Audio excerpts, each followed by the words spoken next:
आप देख रहे हैं आपका और हमारा अपना रिएक्शन यूट्यूब चैनल। दोस्तों उम्मीद करते हैं आप सब खैर से होंगे, वदिया होंगे। तो चलते हैं आज की वीडियो। लोग sir video exposing fake historian from POJK। लोग सर की वीडियो पर देखते हैं, वीडियो फिर इस पर मजीद करते हैं बात।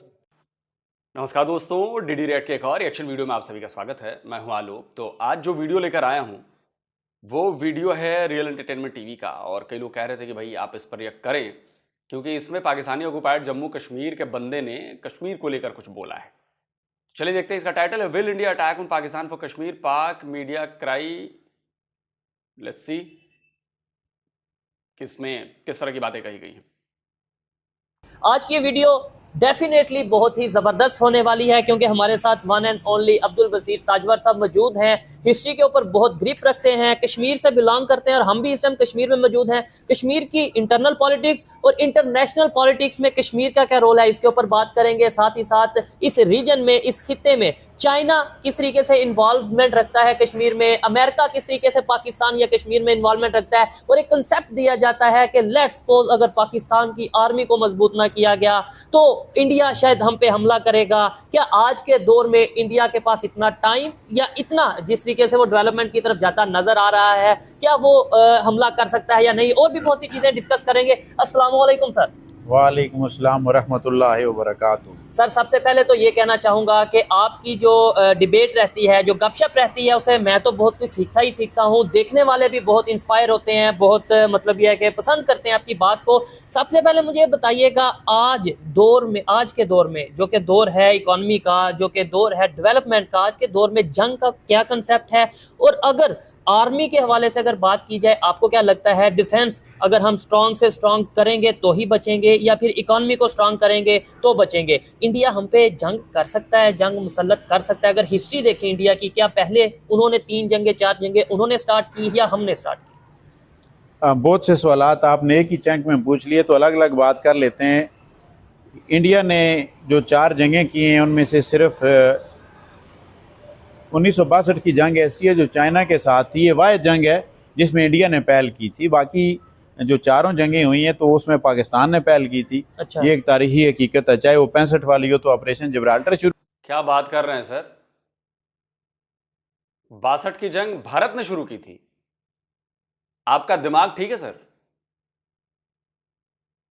62 की जंग चाइना से भारत ने शुरू की थी। सर फिर से आपको हिस्ट्री ढंग से पढ़ने की जरूरत है। फिर आप ये मत कहिए कि आपने हिस्ट्री पढ़ी हुई है। पहली ही चीज आपने गलत बोल दी कि चाइना के साथ जंग हमने शुरू की थी। सर जाकर जरा ढंग से पढ़िए, चाइना ने अटैक किया था। भारत ने कभी मॉडर्न इंडिया की बात कर रहा हूं, मतलब आज के भारत की, कभी उसने किसी देश पर आक्रमण नहीं किया, अटैक नहीं किया। बातें हैं वही, मतलब इसीलिए कहता हूं पाकिस्तान के हिस्टोरियन को भी ना ढंग से पढ़ाई करने की जरूरत है। आप मतलब ये पूरी दुनिया जानती है कि किसने अटैक किया था। चाइना ने अटैक किया था। यहां नेहरू जी हिंदी चीनी भाई भाई कह रहे थे, पंचशील एग्रीमेंट हुआ था, और आप कह रहे हैं कि जी भारत ने अटैक किया था चाइना पे,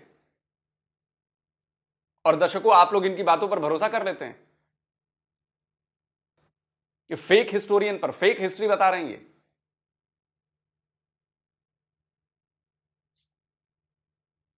ये शुरू किया गया जिसका जवाब लाहौर से आया, और जो मुक्ति बानी वालों ने उन्हें दरख्वास्त दी थी तो इंडिया 71 में आन पहुंचा। तो 99 में भी कुछ ऐसे लोग गए थे, पहले कहा गया मुजाहिदीन है, बाद में कहा गया नहीं जी आर्मी है। जब लाशें आने लगी तो मेरे इलाके के लोग मरे थे। अच्छा। तो इसलिए मुझे पता है कि जिस तरह माचिस की तीलियां रखी होती इस तरह उनकी लाशें रख के लाई गई थी जो कारगिल में लोग शहीद हुए हैं। ठीक है, और तो जी उनकी बात करते हैं। तो इस बुनियाद पे ये जंगें तो इनकी तरफ से शुरू की गई थी। इंडिया ने 1962 में चाइना के खिलाफ जंग शुरू की थी, लेकिन उसके बाद उनको हजीमत उठाना पड़ी, और उसके बाद से उनको हिंदी चीनी भाई भाई का नारा भी लगाना पड़ गया। अब वो बज़ाहिर तो नाराज़ मियाँ बीवी की तरह से बज़ाहिर दुश्मन नज़र नहीं आती। एक बयान होता है और एक बयानिया।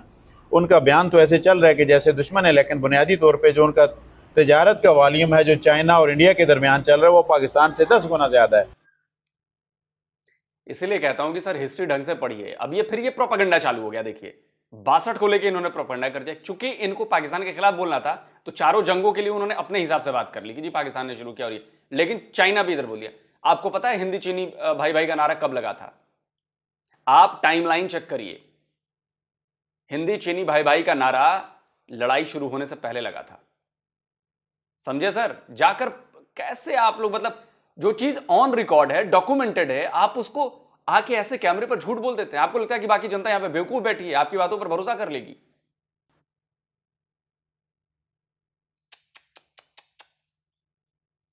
और यही सोचने की चीज़ है, यहाँ पे ये सबक पढ़ाया जाता है कि चाइना और इंडिया आपस में एक दूसरे के शदीद मुखालिफ हैं और वो शायद एक दूसरे को खा जाएंगे, और हम भी इनमें से किसी एक के मुसाहिब बन के ना फिरे तो दूसरा हमें खा जाएगा।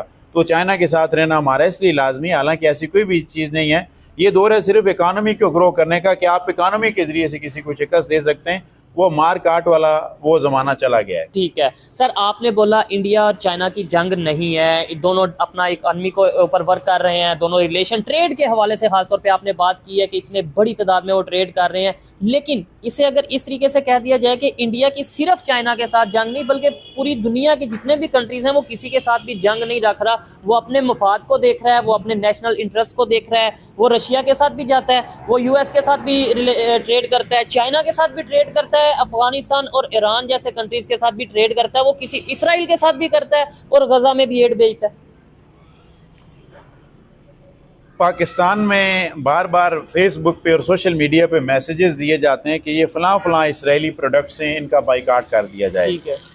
हमें हैरत होती है कि पाकिस्तान के पासपोर्ट पे लिखा होता है कि ये पासपोर्ट दुनिया के तमाम ममालिक के लिए करामद है सिवाय इसराइल के। अगर वो उन ममालिक के लिए करामद है तो इसराइली मसनूआत यहाँ पे कैसे पहुँच जाती हैं? और जो सरहदों के मुहाफ़िज़ हैं जिनका काम है कि वो ऐसी चीज़ों को रोकें जो नापसंदीदा अनवांटेड एलिमेंट्स हैं, उनको रोका जाए, तो वो रुकते क्यों नहीं? वो यहाँ पे कैसे आती हैं? तो ट्रेड एक ऐसी चीज़ है जो शदीद दुश्मनियों के बावजूद भी होती है। और दुश्मनी आप किस चीज़ की हैं? आप सिर्फ एक कंपटीशन, हमें से दुश्मनी नहीं कह सकते, सियासी ताल्लुकात नहीं होते, ये टाइज होती हैं ममालिक के दरमियान में, इसके लिए अंग्रेज़ी का यही लफ्ज़ है। तो उस बुनियाद पे आप ये देख सकते हैं कि बेशक जिस तरह नाराज़ मियाँ बीवी का मैंने कहा था कि बच्चे भी होते जा रहे हैं लेकिन नाराज़ हैं जी, एक दूसरे से बनती नहीं है चूँकि अरेंज मैरिज है। तो इंडिया और चाइना में भी वही अरेंज मैरिज है कि जी बज़ाहिर तो ये पाकिस्तान में पढ़ाया गया ये बयानिया है कि जी वो दोनों एक दूसरे के शदीद मुखालिफ हैं और लद्दाख में उनकी हर वक्त लड़ाई लगी रहती है, वो खा जाएंगे। हालांकि लद्दाख में तो असला भी नहीं रख सकते अपने मुआहदे के तहत, वो कोई किसी को नहीं खा सकता।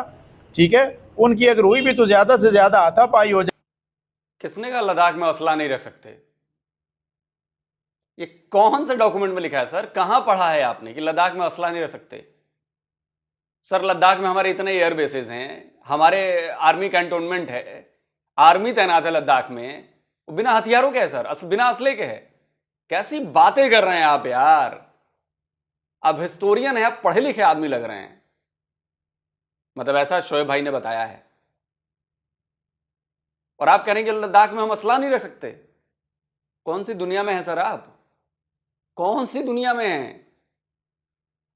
बताओ दोस्तों, लद्दाख में असला नहीं रख सकते हम? अरे बड़ी बड़ी मिसाइलें तैनात हैं, टैंक तैनात हैं, रॉकेट सिस्टम तैनात है, MBRLs लगे हुए हैं, आप कह रहे हैं असला नहीं रखते?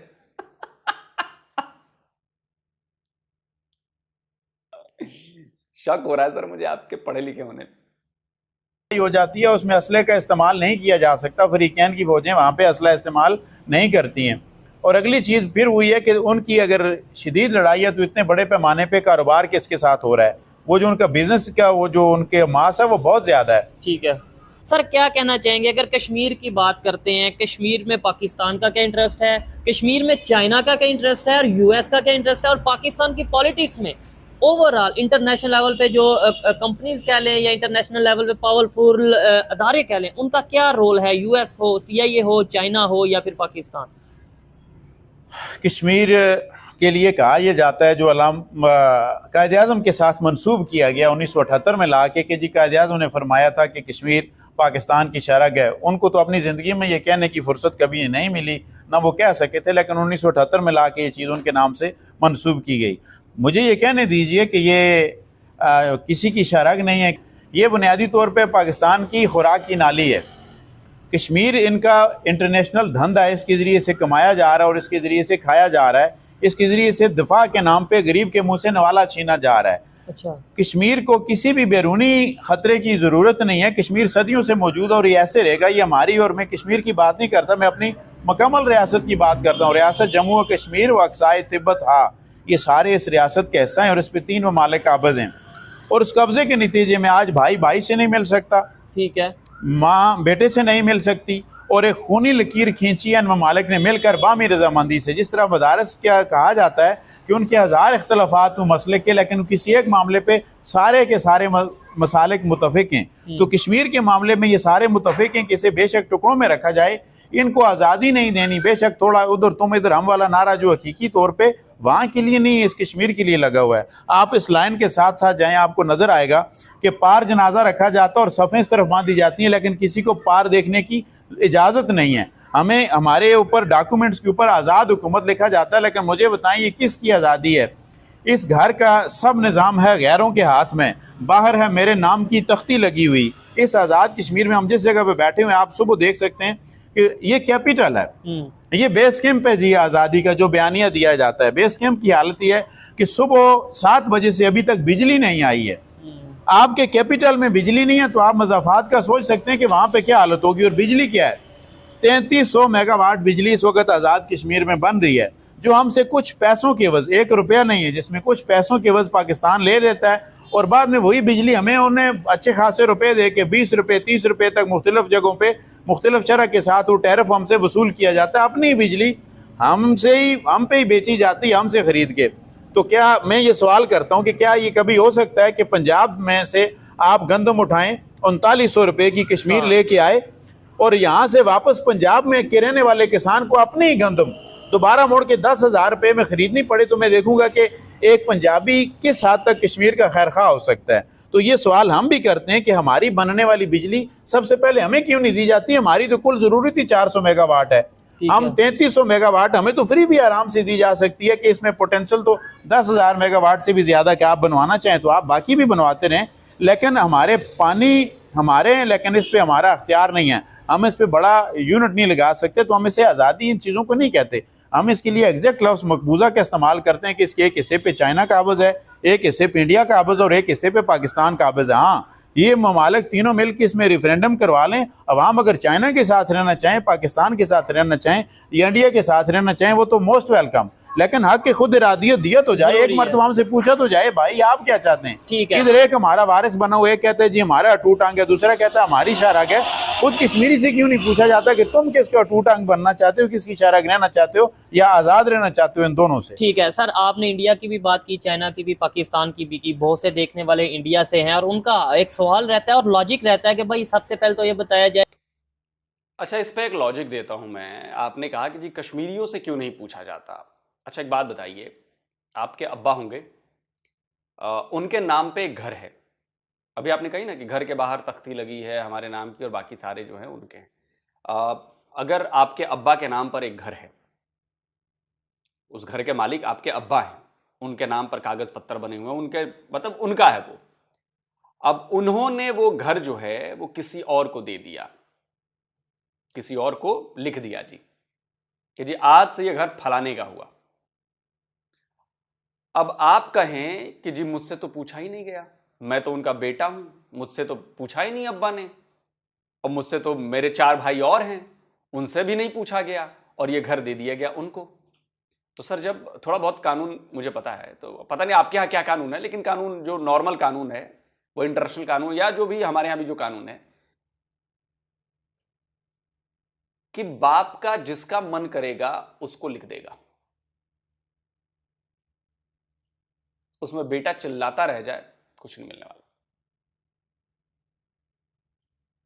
तो जी महाराजा हरि सिंह जी थे, वो कश्मीर के अब्बा थे, और कश्मीर के अब्बा ने फैसला किया कि जम्मू कश्मीर जो है वो भारत के साथ जाएगा। उन्होंने भारत के साथ लिख दिया, कागज पर दस्तखत कर दिए।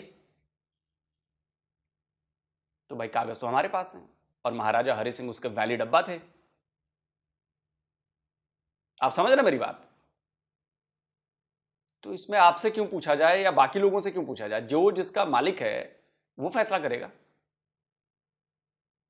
या अगर ये होता कि नहीं महाराजा हरि सिंह कुछ नहीं होते, वहां पर जो पावर जो होती वो वहां के लोगों में होती तो लोगों से पूछ लिया जाता, लेकिन पावर लोगों में नहीं थी ना, पावर वहां के महाराजा के पास थी, वो राजा थे वहां के, वो उनका इलाका था। उन्होंने कहा हम भारत के साथ जाएंगे, चले गए। अब आप रोते रहिए, चिल्लाते रहिए। ठीक वैसे ही जैसे अगर आपके अब्बा ने वो मकान मेरे नाम लिख दिया, आप चिल्लाते रह जाएंगे, आप कहीं साबित नहीं कर सकते कि उसमें मेरा हिस्सा बनता है। जाए हिंदुस्तान पहले था, पाकिस्तान पहले था, कश्मीर पहले था, एक तो ये वो सवाल रखते हैं, और फिर वो कहते हैं कश्मीरी पंडित की वो बात करते हैं कि भाई कश्मीरी पंडित यहाँ पे रहते थे। आज हम ये कहते हैं ना मेजोरिटी मुस्लिम की है तो इसलिए पाकिस्तान का हिस्सा बनना चाहिए। और फिर एक तो ये क्वेश्चन है, आप इसके ऊपर बात करिएगा। दूसरा ये है, लेट्स सपोज 1 मिनट के लिए मानते हैं कि चाइना ने भी कब्जा किया, पाकिस्तान ने भी और इंडिया साइड भी, लेकिन अगर मैं परसेंटेज वाइज पूछूं कि कहाँ पे ज्यादा डेवलपमेंट हो रही है तो आप क्या जवाब देंगे? ये 2 क्वेश्चन आप अगर पूछना चाहेंगे कि परसेंटेज वाइज अभी G20 कॉन्फ्रेंस हुई है पार इंडिया में, अगर आप शरह की बुनियाद पे देखेंगे जितना हमें कुल बजट दिया जाता है इतना तो सिर्फ कुत्ते मार मुहिम पे लग गया था श्रीनगर की सफाई के लिए। चाइना में इतना, आप देखिए ये यहाँ पे 44 लाख आबादी के लिए जो बजट दिया जा रहा है इससे 5 गुना ज्यादा बजट तो सिर्फ लद्दाख के लिए मुकर्रर किया गया है। तो मुझे बताइए, और वो उसे भी जब हम पाकिस्तानी रुपयों में करेंगे तो वो 20% से ज्यादा हो जाता है। ठीक है। तो फिर मुझे ये बताएं 20 गुना से ज्यादा, 20 गुना से ज्यादा हो जाता है, तो ये तो कंपैरिजन बनता ही नहीं है, ये तो बिल्कुल ज्यादती वाली बात है। और जो चाइना के जेरे मकबूजा इलाका है तो उसमें ज्यादा आबादी नहीं है, लिहाजा वहाँ डेवलपमेंट की तो बात कर नहीं सकते। जब हम डेवलपमेंट की बात करेंगे तो मुजफ्फराबाद और श्रीनगर का कंपेरिजन किया जा सकता है, तो वो भी अब बनता नहीं है, ये बिल्कुल ज्यादती वाली बात है। ठीक है। और इंडिया वाले ये कहते हैं कि भाई उनका ये लॉजिक रहता है कि आपके जो महाराजा थे यानी कश्मीर के महाराजा थे वो खुद गए और उन्होंने बोला कि भाई हम आपके साथ इल्हाक करते हैं, तो फिर वो तो मकबूजा वाला कंसेप्ट रहता नहीं है। आप इसके ऊपर क्या कहना चाहेंगे? मतलब उन्होंने तो देखे कोई भी चीज है विद एविडेंस और विद डॉक्यूमेंट्स होती है। पाकिस्तान के पास क्या डॉक्यूमेंट्स हैं, इंडिया के पास क्या डॉक्यूमेंट्स हैं और चाइना के पास क्या डॉक्यूमेंट्स? अगर डॉक्यूमेंटेशन की बात आ जाए तो ये 3-4 मुख्तलिफ डॉक्यूमेंट्स की बात आ जाती है। ठीक है, ठीक है। हम जब इस चीज को देखना चाहें कि जब कानून आज़ादी हिंद बना 562 रियासतों को अख्तियार दिया गया कि वो चाहें तो खुद मुख्तार रहें, चाहें तो वो इंडिया के साथ शामिल हो जाएं, चाहें तो पाकिस्तान के साथ शामिल हो जाएं। कश्मीर की रियासत का महाराजा उस वक्त 562 रियासतों की जो यूनियन थी उसका सरबराह था महाराजा हरी सिंह। उसने उस वक्त बिल्कुल दोनों ममालिक से आज़ाद रहने का फैसला किया। हाँ, उसने उसी कंडीशन को, उसी सिचुएशन को कायम रखना चाहा कि जिसके साथ वो इंडिया जो था, ब्रिटिश इंडिया, उसके साथ वो था। उसने कहा कि जब बरतानवी यहाँ से चले गए तो इन्हीं शराइत के साथ उसने कहा कि मैं इंडिया के साथ भी रहना चाहता हूँ और पाकिस्तान के साथ भी। इंडिया ने उसकी बात मानने से इनकार कर लिया और कोई जवाब नहीं दिया, जबकि पाकिस्तान ने स्टेट स्टिल एग्रीमेंट के जरिए से, मुआहिदा कायमा के जरिए से, जिस पर उधर से लियाकत अली खान ने रजामंदी जाहिर की और इनकी तरफ से रियासत के वज़ीर-ए-आज़म काक चंद ने जिसके दस्तखत किए, ये एक माहिदा हो गया कि ये पूरी की पूरी रियासत पाकिस्तान की हलीफ बन गई। यहाँ पे रियासती परचम के साथ पाकिस्तानी परचम लहराया गया और पूरी रियासत में, वो श्रीनगर में और जम्मू में भी पाकिस्तानी परचम ऐसे ही लहराया जाता रहा जब तक के केपी के मसले को उस वक्त के उस वक्त। सर आपने घुमा दी बात। जब स्टैंड स्टिल अग्रीमेंट की आपने बात की तो फिर पाकिस्तानी झंडा वहां कैसे हो गया, हरीफ कैसे बन गया? स्टैंड स्टिल अग्रीमेंट जाके आप पढ़िए। स्टैंड स्टिल अग्रीमेंट का मतलब यह होता है कि भारत की आजादी से पहले जो दर्जा जम्मू कश्मीर को था वही दर्जा वो आगे भी बरकरार रखें। स्टैंड स्टिल मतलब जो था वही रहेगा।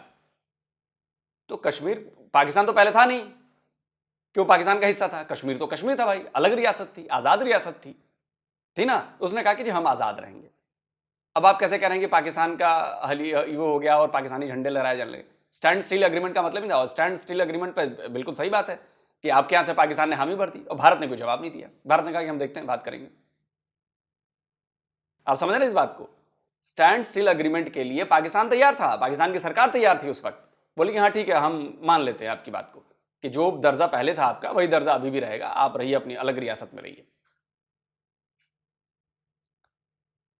की सरहद असम्बली के मसले को वहाँ जो बलवाई थे, जो लोग पख्तून इकट्ठे थे कि उनके मुंतखब वज़ीर-ए-आज़म को क्यों गिराया गया और एक कश्मीरी को उन पे क्यों ज़बरदस्ती हाकिम बनाया गया, खान अब्दुल क़य्यूम खान को, जो कश्मीरी थे और इधर से यहाँ से माइग्रेट होकर वहाँ पे गए थे, उनके वालिद साहब वहाँ पे तहसीलदार थे चित्राल में, तो उनके खिलाफ जो जिन बलवाइयों ने बगावत की हुई थी, तो वोट की इज्जत तो तब भी नहीं रही थी। तो उन बलवाइयों का रुख फेर दिया गया कि ये एक ऐसी रियासत है जो बाज भी नहीं देती रही, खराज भी नहीं देती रही। चूँकि इस रियासत का स्टेटस बाकी 561 रियासतों के मुकाबले में मुख्तलिफ था। वो सालाना लगान दिया करते थे, बाई दिया करते थे, मरकज़ को वायसराय के पास जाता था, जबकि इन्होंने अपने पैसे पहले पे कर दिए थे। तो इस बुनियाद पे कहा गया कि एक अमीर रियासत है, जाएं और उसे जी भर के लूट लें। बाद में आज हमें उन्हीं डाकुओं को और लुटेरों को जिहादी पढ़ाया जा रहा है मुताला पाकिस्तान की रूह से, और हमें हीरोज और डाकुओं में कहीं ना कहीं फर्क करना होगा, वरना तारीख का पन्ना दुरुस्त नहीं हो सकता। यानी आपका कहने का मतलब यह है कि पाकिस्तान ने सरहद का जो सूबा सरहद था वहां से लोगों को यहाँ पे भेजा कि कश्मीर के ऊपर कब्जा किया जाए, और ये कब की बात है? जब ये डोमिनियन की बात हुई तो तब कहा गया था कि रियासतों में कांग्रेस ने ये तजवीज़ पेश की थी कि अवाम से पूछा जाए कि अवाम क्या चाहते हैं। ये जितनी भी रियासतें थीं, जितने भी रजवाड़े थे, जागीरें थीं, तो उस पे जना साहब ने एतराज़ किया था कि नहीं, अवाम से ना पूछा जाए, जो रियासतों के सरबराह हैं, जो नवाब हैं, जो महाराजे हैं, वो फैसला करेंगे किस में। तो इस असूल की कांग्रेस ने इस असूल को मान लिया, लेकिन कबायलियों ने मजबूर किया कि रियासत का महाराजा जाए और इंडिया से मदद मांगे। तो इंडिया ने कहा कि आप हमारा ऐसा नहीं है, अगर आप हमारे साथ इलाक़ कर लेते हैं तो इस सूरत में हम अपनी फौजें भेज के आपके मुल्क को बचा सकते हैं। तो मजबूरन रियासत के महाराजा को अपनी रियासत बचाने के लिए वीपी मेनन वगैरह के जरिए से वो दस्तखत करके डॉक्यूमेंट भेजना पड़ा कि जी मैं इलाक़ के लिए तैयार हूँ, आप वक्ती तौर पर मेरी इस रियासत को बचाएं। हालांकि पाकिस्तान और कश्मीर उस वक्त आपस में दो हलीफ मुल्क थे, ये इनकी चॉइस थी। एक चीज मुझे यहाँ पे समझ नहीं आई, आपने बोला कि भाई पाकिस्तान के साथ मुआहदा हो गया कश्मीर के महाराजा का, फिर क्या जरूरत पेश पड़ी पाकिस्तान को या सरहद के लोगों को यहाँ पे आए लूट मार के लिए, जैसे आप बता रहे हैं? और वो कहाँ है, वो डॉक्यूमेंट कहाँ है? मुलाहिदा जिस पे हुआ था वो किधर है डॉक्यूमेंट? कोई पाकिस्तानी वो डॉक्यूमेंट दिखाएगा मुझे कि कश्मीर के महाराजा और पाकिस्तान के बीच में ये मुलाहिदा हुआ था? दिखा दे document. Standstill agreement Pakistan और उसके बीच में नहीं था। Standstill agreement same document था जो उन्होंने भारत को भी भेजा और जो उन्होंने पाकिस्तान को भी भेजा। एक तरह से वो मैसेज था कि हम ना आपके साथ रहना चाहते हैं ना हम भारत के साथ रहना चाहते हैं, हम जैसे हैं वैसे ही रहेंगे, स्टैंड स्टिल है, जो पहले था वही आगे रहेगा। कोई डॉक्यूमेंट दिखा दीजिए जिस पर महाराजा हरि सिंह का साइन हो पाकिस्तान के साथ। हमारे पास तो है। और बहुत आपने मतलब वो हिस्ट्री बताई कि यहाँ कहाँ तक आप पहुंचे, किस तरीके से यहाँ पे हिंदुओं को या जैसे भी यहाँ पे लोग मौजूद थे उनको उनकी इज्जतें और उन्हें जो सा वो यरगमाल बनाया गया, उनके सोना जेवरात लूटे गए। बुनियादी तौर पे 15 अगस्त को पाकिस्तान वजूद में आया, जिसे कुछ अरसे बाद दोबारा 14 अगस्त मुताला पाकिस्तान की रूह से करार दिया गया। ठीक है। तो 15 अगस्त को वजूद में आने के सिर्फ एक हफ्ते की बात है भाई, सिर्फ एक हफ्ते बाद बाबाए कौम, पाकिस्तान के बाबाए कौम मिस्टर जना ने मुंतखब हुकूमत गिरा दी सरहद की। खान अब्दुल जब्बार खान, जो डॉक्टर खान जिन्हें कहा जाता था, उनकी मुंतखब हुकूमत थी जो आवाम से वोट लेकर गए थे। जना साहब ने खुद वोट की इज्जत नहीं की, तो उसके बजाय एक कश्मीरी को वहाँ पे वज़ीर आला नामजद कर दिया गया। ठीक है। वो पख्तून जो वहाँ पे बिगड़े हुए थे, उन्होंने अपने नस्ली तासुब के तहत उन्होंने कहा कि हमें कश्मीरी हाकिम किसी सूरत में कबूल नहीं है। हमने जिसको वोट देकर भेजा था वो भी अलग चीख रहा था कि मुझे क्यों निकाला। उसकी बाज़गश्त आज तक चली आ रही है। अभी इमरान खान कह रहा है मुझे क्यों निकाला, या नवाज शरीफ कह रहा था कुछ अर्सा पहले। ये तब की बात है कि जब खान अब्दुल जब्बार खान की हुकूमत गिराई गई थी। उस हुकूमत के गिराने के बाद वो जो लोग बगावत पे उतरे हुए थे, उन बागियों का रुख मोड़ने के लिए कि वो असम्बली का घेराव करने की बजाय उन्हें यहाँ से अनवर खुर्शीद के जरिए से एक आदमी भेजकर मेजर सिकंदर मिर्ज़ा ने, मेजर जनरल जो थे उस वक्त कैबिनेट डिवीजन में होते थे, सेक्रेटरी थे, उन्होंने भेजा और वहाँ से वो उन बलवाइयों का रुख कश्मीर की तरफ किया गया। वो 21 अक्टूबर की रात को आके यहाँ पे उतरे। उन्होंने 22 अक्टूबर को यहाँ पे कत्लेआम शुरू किया और यहाँ से वो मुख्तलिफ रास्तों से आगे जो भारतीय मकबूजा कश्मीर है उन हिस्सों की तरफ निकल गए। उन्होंने मर्द और जन की तमीज़ नहीं की, उन्होंने मुस्लिम गैर मुस्लिम की तमीज़ नहीं की। जो चीज़ उनके रास्ते में आती रही उसे मारते रहे, काटते रहे। सोना था जितना वो लूटते रहे। और उन्होंने बाज़ औक़ात ऐसी भी भयानक दास्तानें कि उन्होंने औरतों की बाल जो कानों में बालियाँ थीं वो कदीम ज़माने में, यानी उन्होंने बचपन में डाली थी, निकलने में दिक्कत पेश आ रही थी तो उन्होंने उनका खंजर के साथ कान काटा और थैलों में डाल लिया। ऐसे बहुत से थैले बाद में जब भारतीय तैयारों ने बम्बारमेंट की तो वो जगह जगह पड़े हुए मिले, जिनमें गले सड़े हुए कान थे, इंसानी अज़ा थे और उनके ऊपर चूड़ियाँ थीं, हाथ थे ऐसे कि वो बजाय उसके कि वो चूड़ी मरोड़ते रहे, उन्होंने कलाई काटना काट ली। इसको तरजीह दी। और ये है कि ये जिहाद के नाम पे किया और जा रहा है। तब जहाद नहीं किया गया था, लेकिन आज उसको जहाद का नाम दिया जा रहा है और उन लुटेरों को हीरोज बना के पेश किया जा रहा है। ठीक है। जबकि कोई भी किसी दूसरी रियासत में उसकी इजाजत के बगैर दरअंदाजी करे तो महजब दुनिया उसे बहर लुटेरा कहेगी, उसे जहादी नहीं कहा जा ठीक है सकता। सर, इस रीजन के असल छोड़िए, अब हो गई, बहुत लंबी वीडियो है, अब इतनी वीडियो तो मैं देख नहीं सकता, जो मोटा मोटी बातें हैं वो हो गई। और हीरोज तो आप बनाते ही हैं, गौरी लुटेरा हत्यारा उसको आपने हीरो बनाया, मिसाइलों का नाम दिया। गजनवी लुटेरा हत्यारा आपने उसे हीरो बनाया, मिसाइल का नाम दिया। आप पढ़ाते हैं हीरो हैं। अब्दाली हीरो है जी, जिन्होंने मुसलमानों को भी नहीं छोड़ा था, आपके बुजुर्गों को भी मारा था, आपकी बुजुर्ग महिलाओं को भी जो करना था वो किया था उन्होंने, लेकिन आपको लगता है कि वो हीरो है। खैर, आप लोगों की प्रॉब्लम है, ये हमारी प्रॉब्लम नहीं है। हमें पता है कि हमारे हीरो कौन, इसलिए ना हमारे पास आइडेंटिटी क्राइसिस है, ना हमारे पास हीरो और आइडल्स की क्राइसिस है। क्राइसिस आपके पास है, ना आप अपनी आइडेंटिटी आपको पता है, ना आपके हीरोज आपको पता है। खैर, इन्होंने चीजें अपने हिसाब से तोड़ मरोड़ कर कहीं, कुछ चीजें हिस्ट्री के हिसाब से सही हैं, जिनके डॉक्यूमेंट है। देखिए, मैं इलॉजिकल बात नहीं करूंगा, जो डॉक्यूमेंटेड है, जिसके बारे में लिखा गया है, जिसके बारे में कहा गया है, ऑथेंटिक है, वो कुछ बातें इन्होंने सही कही कि जी हमला किया, ये किया, वो किया, स्टैंड स्टिल एग्रीमेंट। लेकिन कुछ चीजें अपने हिसाब से मोड़ दिया, जैसे 62 की लड़ाई, जैसे वो पाकिस्तान हलीफ बन गया, और पता नहीं जो भी था, वटेवर, ये सब गड़बड़ बात है। इसका कोई डॉक्यूमेंटेशन नहीं, डॉक्यूमेंट होनी चाहिए ना। देखिए, हिस्ट्री क्या है? हिस्ट्री है जिसके सबूत हों। हिस्ट्री वो नहीं है जो हवा हवाई बातें हों। अगर आज हम अखंड भारत की बात करते हैं तो उसकी हिस्ट्री है, उसके डॉक्यूमेंटेशंस हैं, हजारों साल पहले वो चीजें लिखी गई हैं कि फलानी जगह इधर थी, फलानी जगह इधर थी, ये अखंड भारत था। तब हम कहते हैं, हम हवा हवाई बातें नहीं करते। अगर सम्राट अशोक की बात होती है कि अफगानिस्तान तक उसका राज था, तो उसके डॉक्यूमेंट हैं, डॉक्यूमेंटेड है, वो सबूत है उसके। तो हिस्ट्री जो होती है वो सबूत है। हालांकि कई जगह हिस्ट्री गलत भी पढ़ाई जाती है, जिसका कोई सबूत नहीं, बस पढ़ा दिया जाता है कि हमारी हिस्ट्री है। खैर, अब उसका क्या कर सकते हैं, कई चीजें हमारे यहां भी पढ़ा दी जाती हैं, है कि नहीं? अकबर महान थे, अच्छा, कमाल। खैर, जैसे एक चीज आई एनसीईआरटी की बुक्स में या कहीं किताबों में या सीबीएसई में कहीं लिखा हुआ था कि जो औरंगजेब ने बहुत पैसे दिए मंदिरों को बनवाने के लिए, औरंगजेब ने। तो जब आरटीआई की गई और पूछा गया कि भाई इसका सोर्स बताइए, कहीं किसी किताब में लिखा हो, कहीं किसी जगह पे इसका जिक्र किया गया हो कि ऐसा हुआ, तो जवाब आया कि नहीं जी, ऐसा तो कहीं कहीं जिक्र नहीं। अब बताइए, तो क्या ये हवा हवाई बातें हो गई जी? मेरा मन किया तो मैंने किताब में डलवा दिया। अरे उसका रेफरेंस कहां है? किसी तो किताब में ये बात लिखी होगी जहां से ये बात आई। अब आप तो पैदा नहीं हुए थे उस टाइम पे, और सुनी सुनाई बातें हिस्ट्री नहीं होती। बताओ तो सही।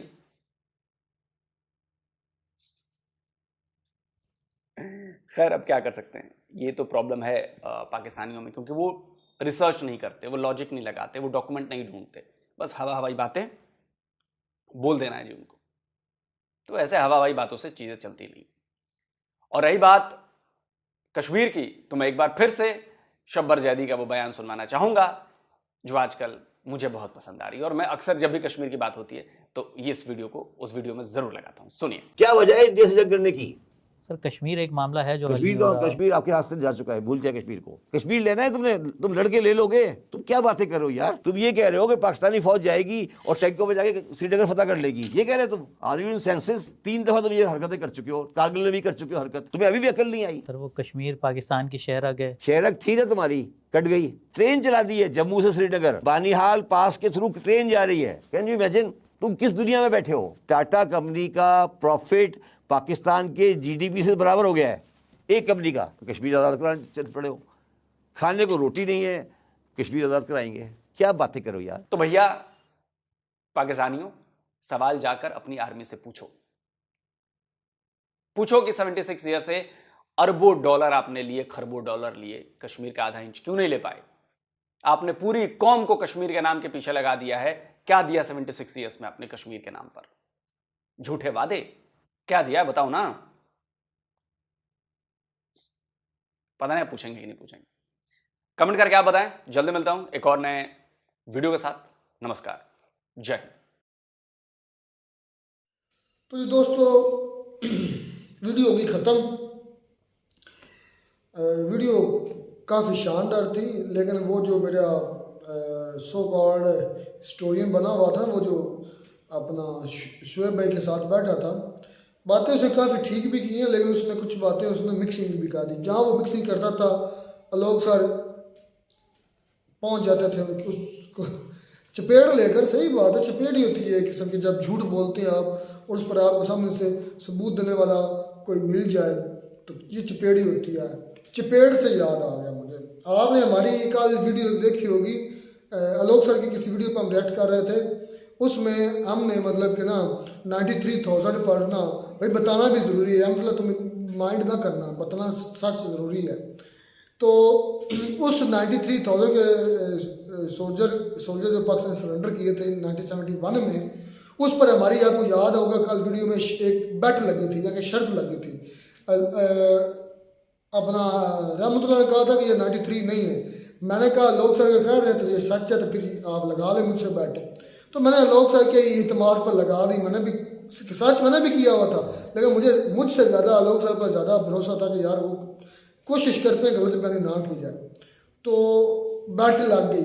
उस वीडियो के बाद फिर हमने सर्च करना शुरू कर दिया, मतलब तकरीबन तमाम वेबसाइट जो अपना जिससे इसको तसल्ली हो सकती थी, news channel, Al Jazeera, Economic Time, Dawn News, इनके आर्टिकल, इनकी न्यूज़, इनके उस वक्त के सारे कुछ चेक किया।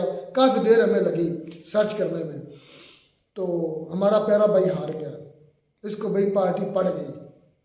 वो पार्टी जिस दिन ये खिलाएगा ना, उस दिन हम आपको पिक और सारी वीडियो बना के सेंड करेंगे। और थैंक्स भी बोलना चाहूँगा आलोक सर को, उनकी वजह से रहमतुल्लाह से हम पार्टी जीत गए हैं। तो यही बात है, मैं इसलिए ये बात मैंने की, एक तो आपको पता चल जाए कल हमने बैट लगाई थी और अल्हम्दुलिल्लाह मैं और असलम भाई जीत गए हैं। कुछ खा चुके हैं, कुछ इसे कहा कि फिर जब दोबारा खाएँगे ना फिर दोबारा वीडियो बनाकर उसकी आपको अपलोड करेंगे। लेकिन हम हकीकत में जीत चुके हैं, उसने खिलाई भी, एग्री भी हुआ है खिलाने पर। खैर इसलिए कह रहा हूँ क्योंकि उन्होंने जो सबूत देते हैं साथ साथ, मुझे नहीं लगता कि वो पाकिस्तानी को उसको चैलेंज कर सकता है। हो सकता है कोई मिस्टेक है, आप इंसान हो जाती है, लेकिन 95% मुहतात अंदाजे से कहूँ तो 95% वो जो सबूत देते हैं वो सही देते हैं। लोग सही बात कर रहा हूँ, तो उस पर आज वही सारी बात अब हिस्ट्री पर आ गई। इस तरह ये हिस्ट्री नहीं ना मान रहा था कि नहीं जी 93,000 तो हो ही नहीं सकते। तो फिर हमने बड़ी तगदौ के बाद इसको मनाया, को घंटा डेढ़ लगा हमें, लेकिन मान गया, सच सारी इसको करवाई। तो आज वही बातें अब आ गई।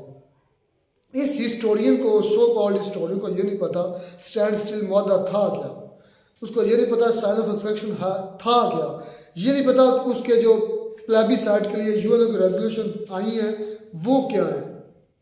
ये सारी स्टडी होना ज़रूरी है। तो जो स्टैंड स्टिल मुआहदा की बात आ गई, उसके बाद प्लेबिसाइट की बात आ गई, उसके बाद चाइना इंडिया की वार की भी बात हुई कि चाइना ने पहले वो बोल रहा था कि इंडिया ने शुरू की, चाइना ने जीती, तो उस पर भी लोग ने लिताड़ा कि नहीं वो चाइना ने भी शुरू की थी। उन्होंने कहा जब 1947 तक उन्होंने पीछे भी ऐसी रूटीन थी हिंदुस्तान की कि किसी पर अटैक नहीं करता था।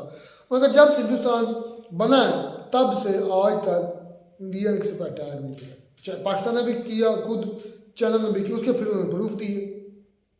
फिर उन्होंने नारे की बात की कि हिंदू चाइना भाई भाई, इस तरह का नारा लगा था।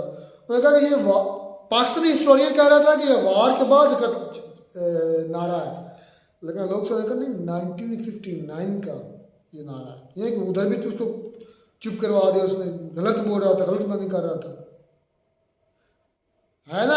ये होती है सर्च। अच्छा सही बात है, सर्च तो उनकी बड़ी है, लेकिन वॉर की जो बात उन्होंने की है ना कि चाइना इंडिया ने कभी किसी पर नहीं की, सुना तो मैंने भी खैर नहीं है, लेकिन चाइना भी इस तरह को उसको उस वक्त क्या जरूरत थी भला, उसको जरूरत है जो है ना चाइना इंडिया पर हमला करने की। वो भी तो ग्रो कर रहा था, उसको इकोनॉमी को नहीं तब नहीं ग्रो कर रहा था।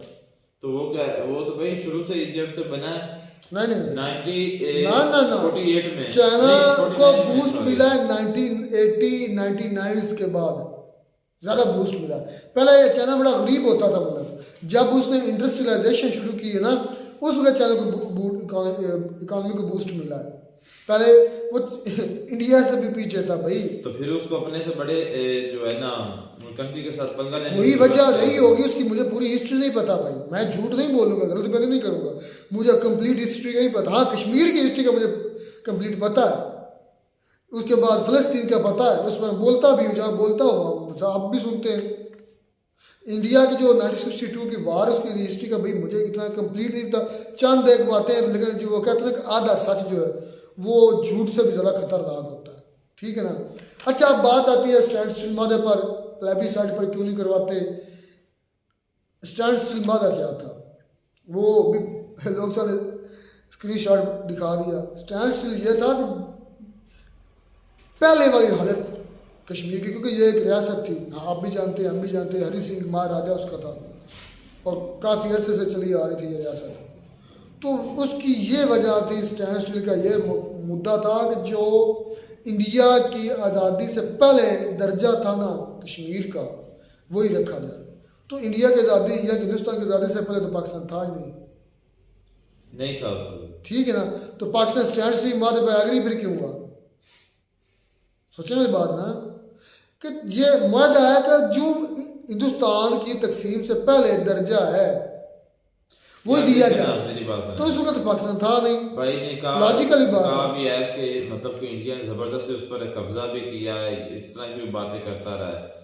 तो आगे से उसको कहा है कि मतलब कि कोई आप दिखा दे, प्रूफ दिखा दे कि मैं किस तरह नहीं, उसने कहा था ना कि ये हमारा हिस्सा है, ये हमारा है। तो लोग ने कहा कि हमारे पास डॉक्यूमेंट्स हैं, हम आपको दिखाते हैं। आपके डॉक्यूमेंट किधर हैं, आप दिखाते क्यों नहीं? सही वायलेट आप दिखा दे। नहीं, मेरे पास, मैं तो अभी पैदा हूँ, मुझे कहाँ पता अभी था। किधर मतलब किधर अभी है से तेरा? मुराद ये किधर है, किधर है तेरा? अभी से मुराद मेरी ये है कि मतलब कि मेरी तो उम्र, आपको पता है मेरी एज कितनी है अभी, इतनी है जितनी भी है। तो वो तो बातें कब की हैं, और ना आज से तकरीबन 1 साल पहले मैं सोशल मीडिया के साथ कनेक्टेड हुआ हूँ। इससे पहले तो मुझे मतलब इतना ज्यादा इसके बारे में पता भी नहीं था। यानी कि लोग ने डॉक्यूमेंट मांगे सेक्शन के, वो कह रहा था, दावा कर रहा था, तो लोग ने खुद अपने दिखाए। मैं कहा ये देखो हरी सिंह। अब आगे इसकी सच्चाई या इंडियन जानते हैं या रब जानता है। जो साइन दिखा रहे हैं, मैं ये नहीं कह रहा कि वो वाकई में हरी सिंह के थे, इसमें भी झोल हो सकती है, लेकिन वो कम से कम उनके पास डॉक्यूमेंट्स तो हैं। आपके पास क्या है? नहीं, झूठ, बातें, धोखा, सीनाजोरी, खुद ही अटैक किया। यूएन ने कहा कि नहीं, ये तो भाई बात बिल्कुल ठीक है कि पहले हम मानते थे कि पाकिस्तान जो है ना उसने अटैक नहीं किया, क्योंकि जो हमें बताया जाता था, सुनी सुनाई बातें कर रहा हूँ कि सुनी सुनाई बातों पे हमारी जो कौम है ना बहुत जल्दी बिलीव कर लेती है। तो जितनी भी अब सोशल मीडिया अटैचमेंट के बाद जितनी भी इंफॉर्मेशन हमें मिली है ना, उनमें ये भी एक सच है कि भाई जितनी भी जंगें हुई हैं ना पाकिस्तान ने पहल की है। क्यों? क्योंकि हमारे ही जो लोग हैं, हमारे ही जो फौजी कह लें कि कुछ ऐसे रिटायर्ड फौजी थे जिन्होंने ये एक्सेप्ट किया था कि भाई जितनी भी जंगें हुई हैं वो पाकिस्तान ने ही स्टार्ट की हैं। तो ये तो जाहिर सी बात है, अगर पाकिस्तान ने की है तो चाइना का कौन सा दूध का धुला वो भी तो स्टार्ट कर सकता है। फिर कह रहा है कि भाई लद्दाख में असला रखना। यार लद्दाख में एक बॉर्डर की रेंज होती है, मेरे ख्याल में एक लिमिट होती है। अगर असला नहीं रख सकते, वो क्या क्या बातें कर रहा था पक्ष में। वो क्या है, अपने को हिस्टोरियन आता था, वो नहीं कह रहा था, अपना शोएब भाई ने कहा था कि ये हिस्टोरियन है, उसको ये नहीं पता कि लद्दाख इतना हॉट स्पॉट है दोनों कंट्रीज के लिए, इंडिया के लिए, चाइना के लिए, तो वहाँ असला नहीं रख सकते। क्या यार, तो फिर क्या किससे लड़ना है? बेसिस हैं उधर, वो कंटोनमेंट है उधर, उनके पास स्लैट ड्रोन्स है, सारी चीज़ें हैं। जिस तरह हमारे फौजी जो है ना वो सारे शुमाली इलाका जात में है, इस तरह इंडिया की ज़्यादा जो कश्मीर वाले साइड पर ज़्यादा हैं, क्योंकि वहाँ पर चाइना और पाकिस्तान दोनों की तरफ से इनको खतरा है। तो वहाँ पर इनकी आर्मी जो है वो ज़्यादा पाई जाती है, और वहाँ पर बेसिस भी ज़्यादा हो गए, वहाँ पर ज़्यादा जो है ना आर्मी है उनकी। खैर, ये जो हिस्टोरियन था इसको अच्छी तरीके से लपेटा था साहब ने, लेकिन काफ़ी इंफॉर्मेटिव भी वीडियो थी और नई से नई बातें भी सीखने को मिली। मिलते नई वीडियो में, नाट अब तब तक दीजिए इजाज़त। अल्लाह हाफिज़।